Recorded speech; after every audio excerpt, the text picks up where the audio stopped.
Halo teman-teman, ini Rane. Gue mau kasih pengantar dikit. Jadi di ujung tahun 2020 ini, Kepo Buku bikin 2 episode spesial tutup tahun.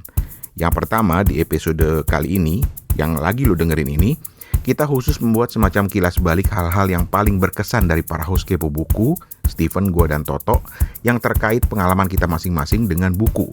Ya, namanya juga Kepo Buku.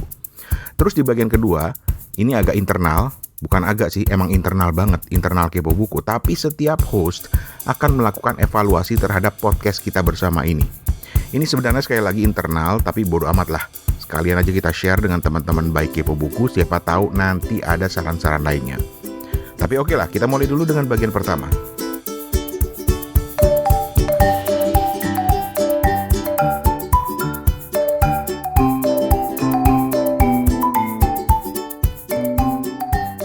Oke, kita mulai rekaman saja. Nggak pakai ini ya, jingle-jingle gitu ya kayak kemarin. Hah? Jingle-jingle? Bang, lo kata pasar malam. Nagi. Lo aja nyanyi, Van. Steven nagih. Lo aja nyanyi, Van. Feliz Navidad. Feliz Navidad. Ya wes, kita mulai aja. Kita ketemu lagi di Kepo Buku. Dan sepertinya naga-naganya ini episode terakhir di tahun 2020. Innalillahi wa inna ilaihi raji'un. Woi, kok innalillahi? Apa sih? Hah? Kok innalillahi lo? Lo ya kan kita baru akan meninggalkan 2020 ini. Berarti kan ya udah habis masanya kan. Terus ya kan sesuatu harus kita kembalikan. Kita dikasih titipan 1 tahun, ya udah diminta lagi kan gitu. Oh, kita kembalikan. Oke. Dan apakah selama 1 tahun ini Mas Toto di Singapura sudah memanfaatkan waktunya dengan baik gitu? Wah, tentu tidak. Tentu tidak. Baik, dibahas aja ntar kalau urusan buku mah banyak kegiatan yang dari dulu pengen kerjain, pengen dibuat tapi selalu tidak kejadian dari tahun ke tahun gitu. Nah, itu. Sementara kalau dari Ambon, apakah Mas Steven sudah memanfaatkan amanah waktunya di tahun 2020 dengan maksimal? Kayaknya belum terlalu maksimal. Jadi episode hari ini nih kita pokoknya ngobrolin tahun 2020, terus mau ngapain di 2021 kita juga nggak tahu. Banyak yang bilang 2021 ini masalahnya malah masih akan sama, COVID-an masih akan berlanjut, tapi ya amit-amit lah. Gitu. Kita optimis. Optimis. Oke. Dan sekarang kita akan ngomong buku. Aduh, 2020.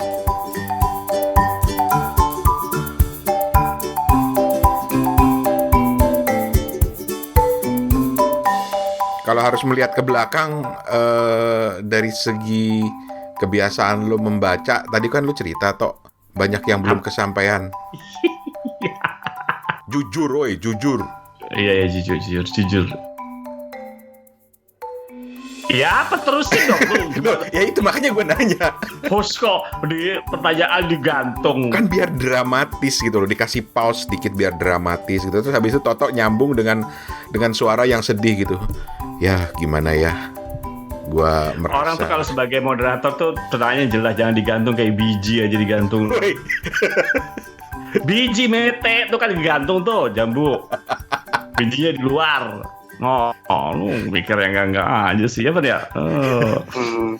Ngajar abstrak lah. Kira-kira apa nih yang belum tersampaikan nih? Tok. Iya, 2020 yang belum kesampaian berhubungan dengan buku banyak, Mas. Banyak. Misal. Bikin toko buku belum. Bikin penerbitan belum. Ngarang buku juga belum. Apa lo? Ayo. Masuk TV juga belum. Ya wajar gak kesampaian, Tok. Ketinggian lu rencananya. Gila kan dulu nanya belum kesampaian gitu ya. Oke. Yang realistis. Realistis. Bikin toko buku realistis itu. Steven aja bisa. Masa kita nggak bisa sih? Iya sih. Masa gue nggak bisa? Benar. Bener nggak, Van? Steven kesampaian bikin toko buku tuh. Ya nggak, Van? Ngajak berantem ya kita ya di sini ya.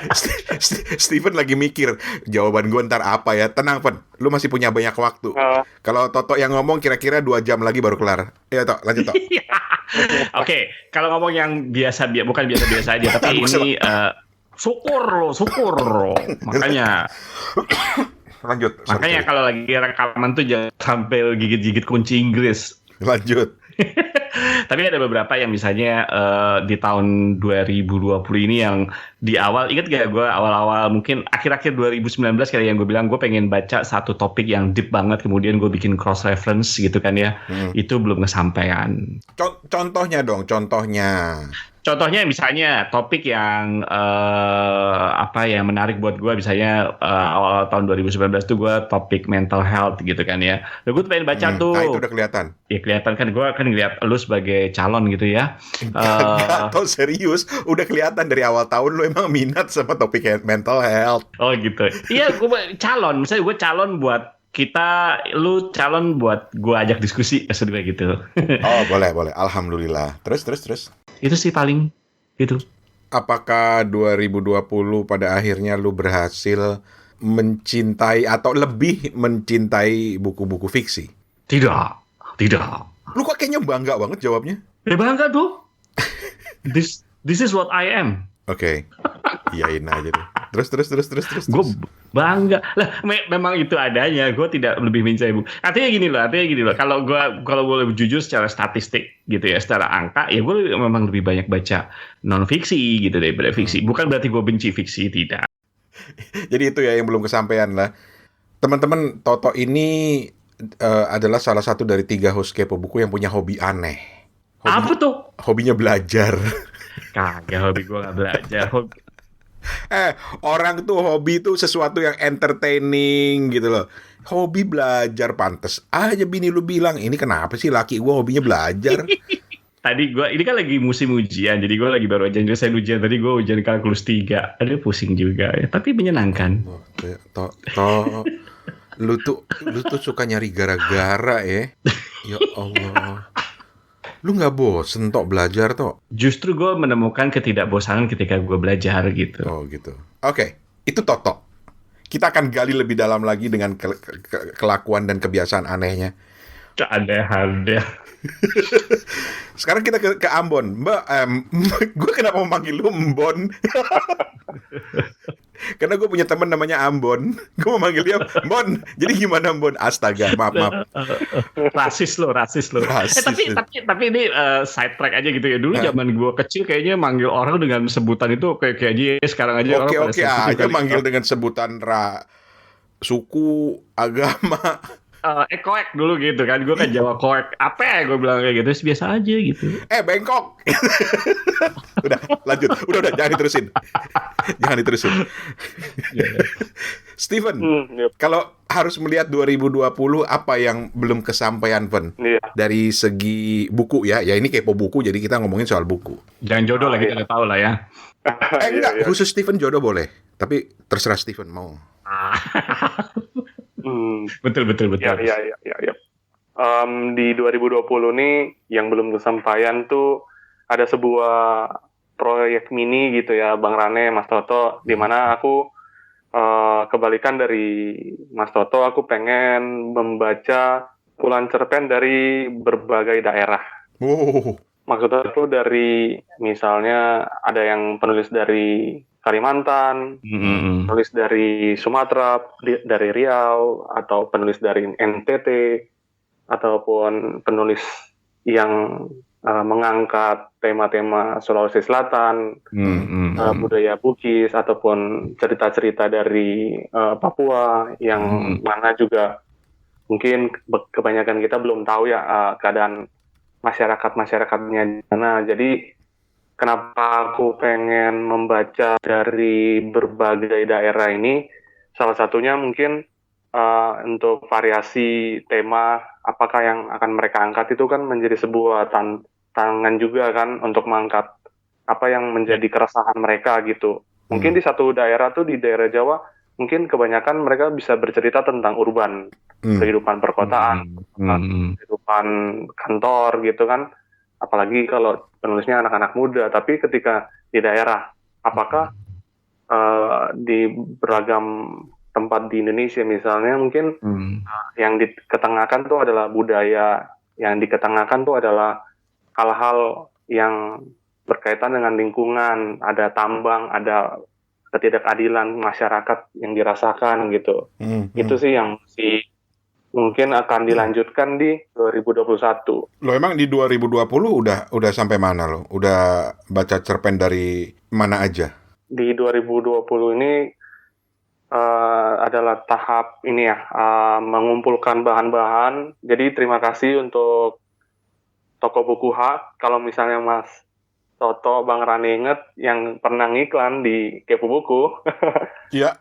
Toko buku yang menjual buku khas Kalimantan kan. Nah, itu aku iya gue ingat. Aku pesan. Jadi ada juga dari Riau gitu kan. Nah itu sebenarnya gue mau tanya ke Steven tadi. Gue rasa bagus banget tuh ya nyumpulin cerita pendek atau apapun itu gitu dari berbagai daerah gitu ya, maksudnya pengarang lokal terus mengangkat tema daerah. Tapi tadi gue mau tanya sebenarnya avenue-nya apa ya, maksudnya caranya gimana ya kalau misalnya gue pengen tahu pengarang dari misalnya daerah Kalimantan gitu, apapun itulah, anggaplah mungkin kalau terlalu kecil susah gitu kayak misalnya anggap Kalimantan sendiri, Jawa Tengah, Jawa Timur, Jawa Barat, gimana cara lo nyari bisa dapat kayak gitu? Jadi yang pertama aku akan cari itu penerbitnya. Itu kan mungkin bisa berbasis di Yogyakarta, ada yang berbasis di Madura, ada yang berbasis di Magelang, ada berbasis di kota-kota yang mungkin bukan berasal dari kantong-kantong perbukuan ya Mas Toto. Jadi itu yang bisa menjadi selektif pertama yang bisa aku raih gitu. Gila ya, keren banget niat lu. Dan yang sekarang lagi lu incer tuh novel-novel dari daerah mana? Mungkin nih kali-kali ada teman-teman yang lagi dengerin dan langsung bilang, oh iya di daerah gue ada tuh novel atau kumcer, nih ntar gue kirimin gitu kan. Oh iya. Sama fotonya sekalian ya mas, gitu kan.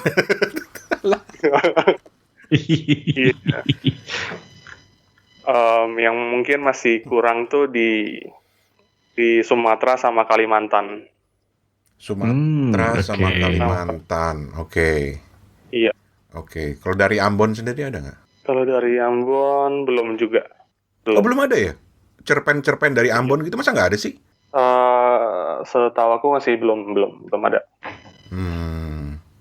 Oke, jadi itu yang belum kesampaian ya.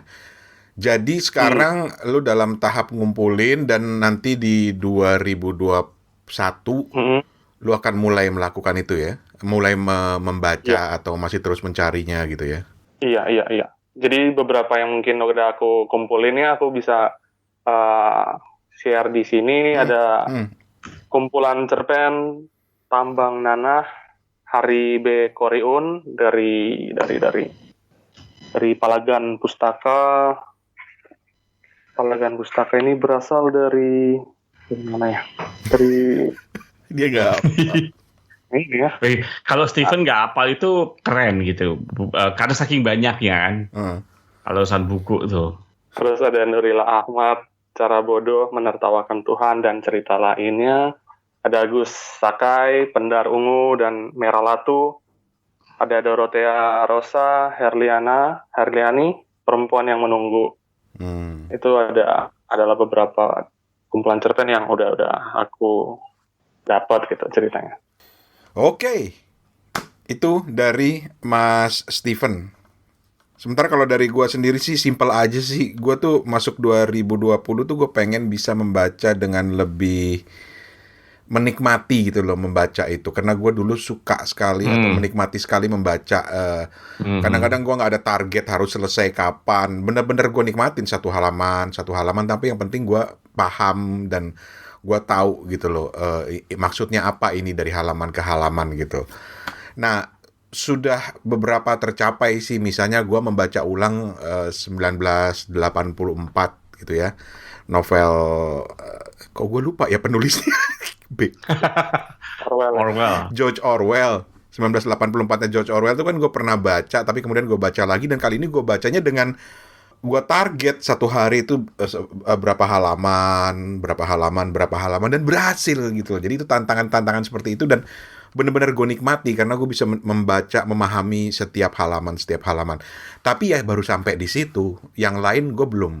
Yang lain tuh lebih kepada gue baca sampai selesai gitu loh. Benar-benar untuk menyelesaikan membaca aja, bukan karena untuk menikmatinya. Jadi ya sederhana aja sih gue di 2021 gue pengen melanjutkan kebiasaan membaca buku-buku yang lebih fokus, yang benar-benar gue nikmatin membacanya sedikit demi sedikit, dicemil dikit demi dikit, tapi paham gitu loh.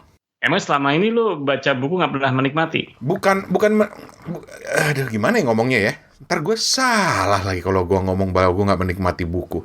Menikmati, tapi gue itu termasuk orang yang kalau membaca itu sampai ke paragrafnya itu gue harus ngerti gitu loh. Ada nyangkut di satu paragraf yang gue nggak nangkep maknanya atau apa, itu nggak puas. Jadi gue membiarkan diri gue itu membaca itu benar-benar sampai dalam banget, sampai kalau perlu gue ulang-ulang setiap halamannya gitu, seperti yang gue lakukan saat gue membaca 1984-nya Orwell. Itu benar-benar gue target dalam satu hari ini sekian halaman. Jadi benar-benar gue menemukan banyak hal baru dibandingkan pengalaman gue yang pertama kali membaca 1984 gitu. Nah, gue pengen tuh, itu yang gue maksud dengan menikmati membaca. Kalau membaca yang lain ya gue membaca, gue menikmati, gue paham ceritanya segala macam, tapi tidak seintens dengan cara membaca gue yang benar-benar sedikit demi sedikit dicemil, sedikit demi sedikit dicemil gitu. Gitu Mas Toto. Jadi kalau novel pendek tuh lebih bagus berarti. Jadi lebih cepat habisnya. Enggak juga sih. Kumpulan puisinya Djoko Pinurbo yang sempat kita bahas itu, Perjamuan Kongguan, itu sampai sempat gue ulang-ulang berkali-kali gitu loh. Satu halaman gue baca ulang, satu puisi gue baca ulang sampai gue ketemu penafsirannya. Bahkan baru aja pertengahan, ini karena kita rekamnya pertengahan Desember ya, tapi baru aja beberapa hari lalu tuh gue membaca ulang misalnya koleksi puisinya Robert Frost gitu, penyair Amerika. Dan salah satu puisinya itu gue baca karena gue lagi ikut tantangan 30 hari bersuara, tantangan 30 hari bikin podcast.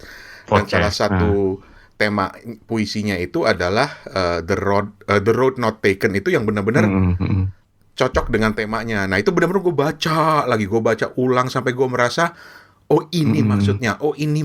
Jadi gue ulang dan itu pengalaman itu gue ceritain di salah satu episode 30 hari bersuara itu, dan malah ketagihan untuk baca novel-novel atau puisi-puisinya yang lain gitu. Oke. Ya. Begitulah. Tiap orang beda-beda. Okay. Gitu.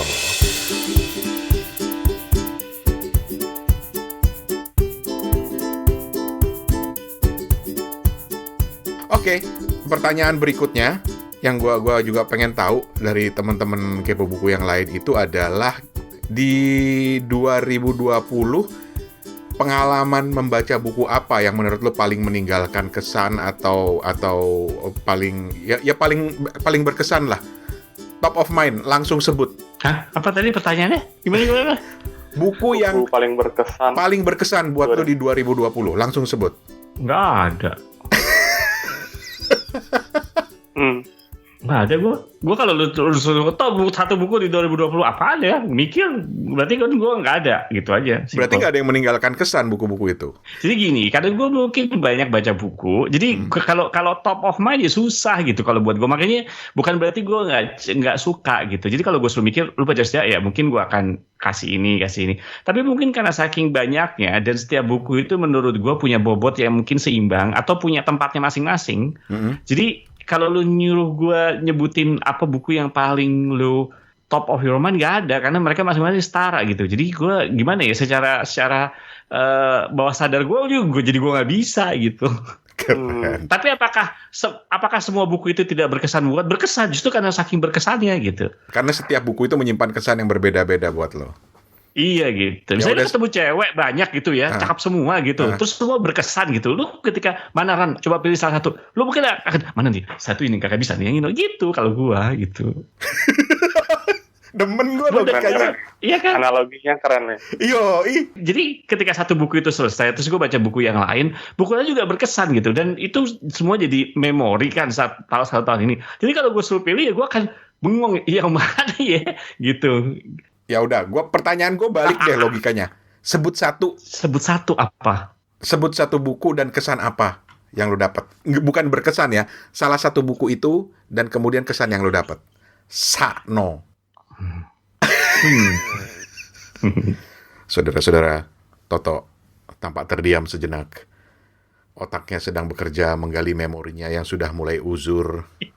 Kita maklumkan saja. Bukan gue lagi mikir gitu ya. Kalau gue ketika gue sebut satu buku nanti ini buku tau, nggak usah nyebut cewek. Maksud gue gini. Kalau gue sebut satu buku, bukan untuk bermaksud menganggap ini lebih baik, tapi pengalaman membaca yang lu dapat, lu bisa nggak sebut salah satu buku dan pengalaman membaca yang lu dapat? Oke, mungkin contoh. Karena lu tadi udah sebut, ini contoh ya. Jadi gue sebut, kenapa gue sebut? Karena lu tahu sendiri gue nggak suka fiksi. Jadi gue sebut ini contoh bukan karena pengalaman membacanya memang menjadi lebih daripada buku yang lain gitu ya. Tapi mungkin gue lihat dari contoh sebagai gue orang yang tidak atau masih sulit menikmati fiksi. Buku yang di tahun 2020 ini yang gue baca, salah satu fiksi yang gue baca adalah ya Andrea Hirata gitu. Guru Aini tadi. Guru Aini gitu. Kenapa? Kesan gue adalah ternyata untuk menjadi sebuah karya yang sifatnya mungkin literatur gitu ya atau sastra gitu ya. Ternyata tidak perlu harus berbahasa yang sulit, tidak perlu satu kata tuh yang waktu itu yang kita selalu bilang tuh kayaknya itu kata itu berkesan buat gue, itu pun gue lupa sekarang. Apa tuh? Ayo yang duluan ingat. Eka Kurniawan. Ayo yang duluan ingat. Apa sih? Yang kayak surrealis kayak gitu. Bahwa menjadi karya literatur yang punya pesan, yang meninggalkan kesan gitu ya, meninggalkan kesan, ada pesan yang tersirat gitu, menjadi orang berpikir tentang lingkungannya, tidak perlu menggunakan bahasa yang sulit-sulit, tidak perlu bisa juga humoris gitu kan, bisa juga yang santai, tapi tetap ada kesan gitu, tetap ada pesan gitu.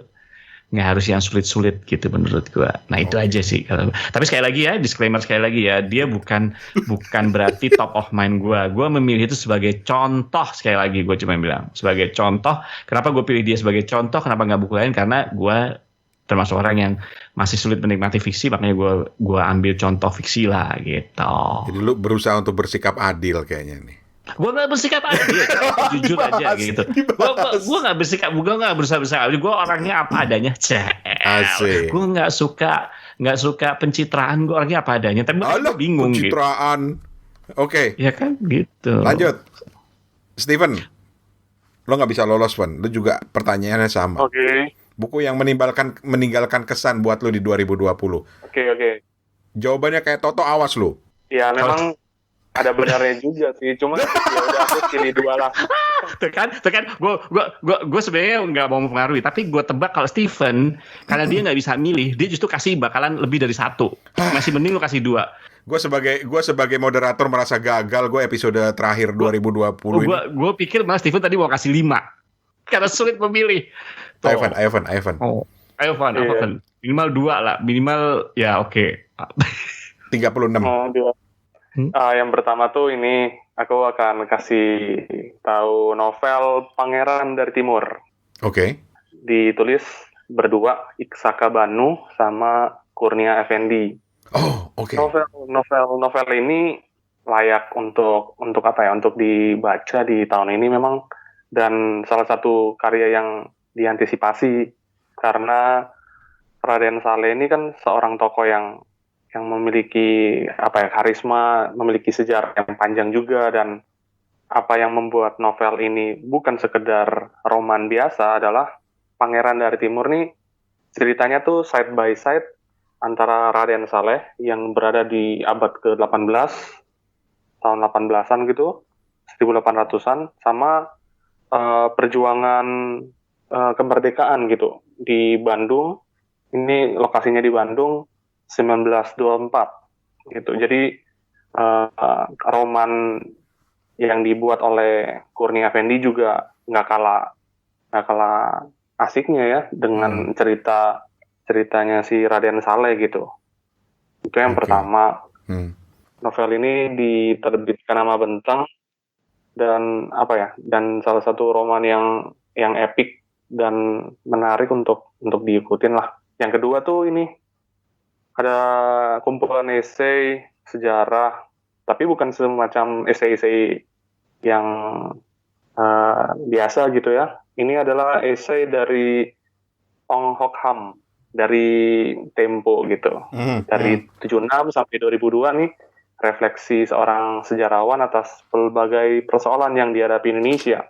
Jadi kenapa ini merupakan bacaan yang cukup wah gitu ya untuk di 2020 nih. Jadi melihat esai-esai singkat, esai-esai yang nggak terlalu panjang gitu ya, karena entah diedit kali ya. Tapi meskipun singkat tapi ini betul-betul tajam gitu esai-esainya, bukan sekedar kayak esai yang singgah sebentar, tapi memiliki informasi yang cukup mendalam dan ditulis dengan enak gitu.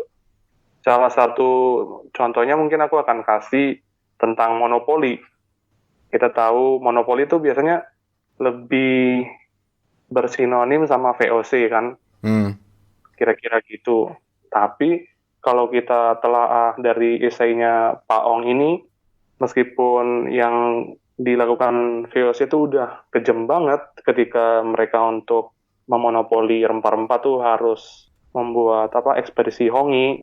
Mereka mencabut masyarakat Banda, mereka membakar kelebihan rempah-rempah yang ada. Tapi sebenarnya yang dilakukan oleh Iskandar Muda dari Aceh, Sultan Agung dari Mataram yang memonopoli perdagangan lada, beras, salpeter dan sebagainya, juga memakan korban manusia yang besar. Jadi banyak informasi baru yang aku dapat dari kumpulan esainya Pak Ong ini. Dan kalau teman-teman membaca sejarah lewat buku ini, aku yakin lebih tergugah lagi untuk mencari referensi sejarah yang lain gitu. Karena ini kan cuma sebuah esai gitu kan. Dan Pak Ong itu kan nggak memberikan paparan sejarah yang terlalu akademik gitu di majalah Tempo gitu kan.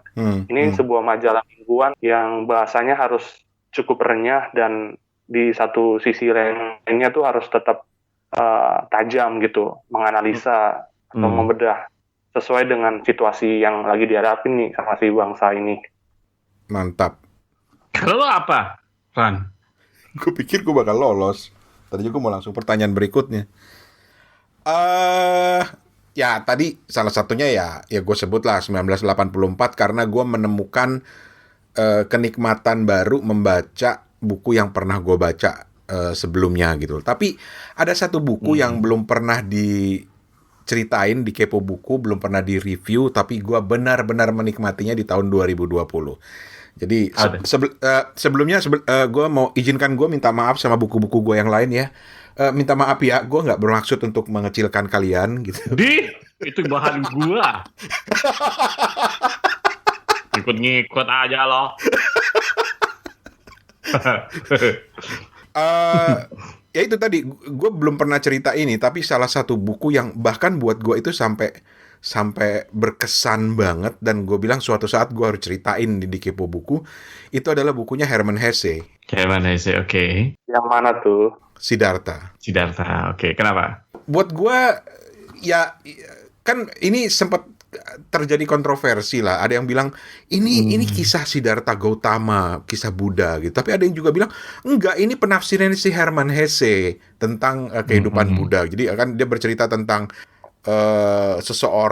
perjalanan spiritual seseorang untuk mencari dirinya sendiri. Orang itu kebetulan namanya Siddhartha, dan itu pencarian itu dia lakukan di masa masa-masanya yang kok bisa sinkron dengan masa-masanya Siddhartha Gautama gitu loh. Tapi gue nggak mempersoalkan itu. Gue bahkan tidak mempersoalkan bahwa ini buku tentang agama. Buat gue ini adalah buku yang sangat spiritual, yang bercerita, ceritanya itu kalau gue bandingkan ini tidak adil, tetapi pengalaman atau experience gue membaca itu sama dengan pengalaman gue membaca bukunya Paulo Coelho, The Alchemist gitu. Gue merasakan hal seperti itu. Walaupun gue tidak bermaksud membandingkan, tapi ada kesamaan pengalaman yang gue dapat ketika gue membaca kedua buku itu gitu. Jadi mengingatkan gue itu. Makanya gue jadi nagih, jadi sakau. Gue pengen buku-buku yang seperti ini lagi. Dan akhirnya gue beli Paulo Coelho-nya The Archer. Karena katanya kalau review-reviewnya kelihatan bahwa Paulo Coelho ingin berusaha menciptakan pengalaman yang sama dengan buku The Alchemist gitu. Walaupun ada yang bilang gagal total gitu. Tapi gue nggak peduli. Gue sekarang sedang dalam tahap membaca itu, dan mungkin gue akan coba nikmati cemil-cemil buku ini di liburan akhir tahun gue nanti gitu. Itu aja sih. Jadi sekali lagi ya, buku-buku gue minta maaf ya, buku-buku gue yang lainnya gue nggak bermaksud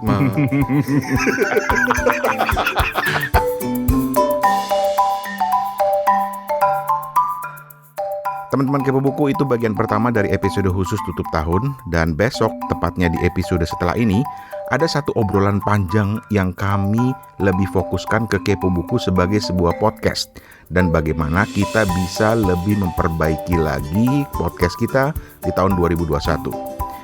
Ini asli kami rekam spontan, jadi sampai perdebatan antar kami pun terekam di sini. Dan buat teman-teman penerbit dan penulis yang sering kontak kami untuk tanya bagaimana caranya bisa promosiin buku-buku di podcast Kepo Buku, ada jawabannya. Ditunggu di episode selanjutnya setelah ini. Untuk saat ini, atas nama Steven di Ambon dan Toto di Singapura, gua Rani Hafid di Bangkok pamit dulu. Ketemu lagi di episode kedua khusus spesial tutup tahun 2020.